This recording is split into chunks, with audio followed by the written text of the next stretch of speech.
ராதே கிருஷ்ணா, எல்லாருக்கும் நமஸ்காரம். இன்றைக்கி நம்ம பண்ண போகிறது வந்து தக்காளி சட்னி. அதுக்கு வந்து ஒரு தக்காளி எடுத்துகிட்டு இருக்கேன், பொட்டுக்கடலை, பச்சை மிளகா, கொத்தமல்லி,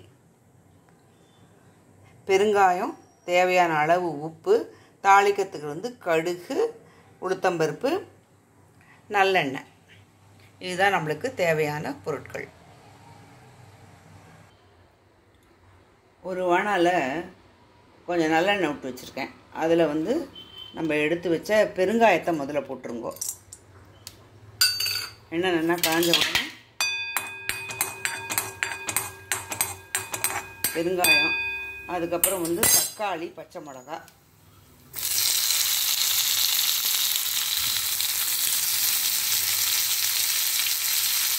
பொட்டுக்கடலை மட்டும் விட்டுட்டு மற்றது எல்லாத்தையும் அதில் போட்டுருங்கோ. கொஞ்சம் தக்காளி நல்லா இதுவாகட்டும், உப்பையும் அதில் சேர்த்துருங்கோ. இது கொஞ்சம் நல்லா வதங்கட்டும். அப்புறம் மிக்ஸி ஜாரில் வந்து நம்ம வறுத்தது எல்லாத்தையும் போட்டுருங்கோ. அதுக்கப்புறம் பொட்டுக்கடலை கொஞ்சம் போட்டுட்டு அதை நல்லா அரைச்சின்னு வரணும். அவ்வளோதான், சட்னி அரைச்சாச்சு. இது வந்து ரொம்ப நல்லா இருக்கும். உங்களுக்கு தக்காளி வேணும்னா இன்னும் 2 போட்டுக்கோங்க. அப்புறம் வந்து இது நம்ம விசேஷ நாள்லாம் பண்ணிக்கலாம். அதாவது வெங்காயம், பூண்டு இதெல்லாம் சாப்பிடாத அன்றைக்கி சேர்த்துக்கலாம்.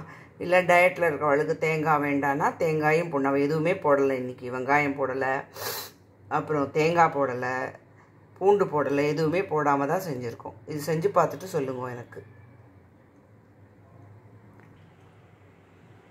நம்மளோட ஸ்பாஞ்சி இட்லியோட தக்காளி சட்னி சர்வ் பண்ணிக்கலாம். ரொம்ப நல்லாயிருக்கும்.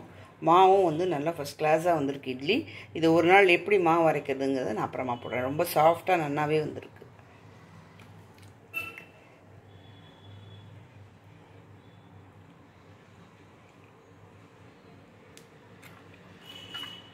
தேங்க்ஸ் ஃபார் வாட்சிங் மை சேனல். நிறைய பேர் சப்ஸ்கிரைப் பண்ணாமல் பார்க்குறேன். நாங்கள்லாம் வளரும் கலைஞர்கள், வயசாகி இப்போ தான் வளர்கிறோம். அதனால் வந்து எங்களுக்கு கொஞ்சம் சப்போர்ட் பண்ணேன்னா நல்லாயிருக்கும். Thanks for subscribing.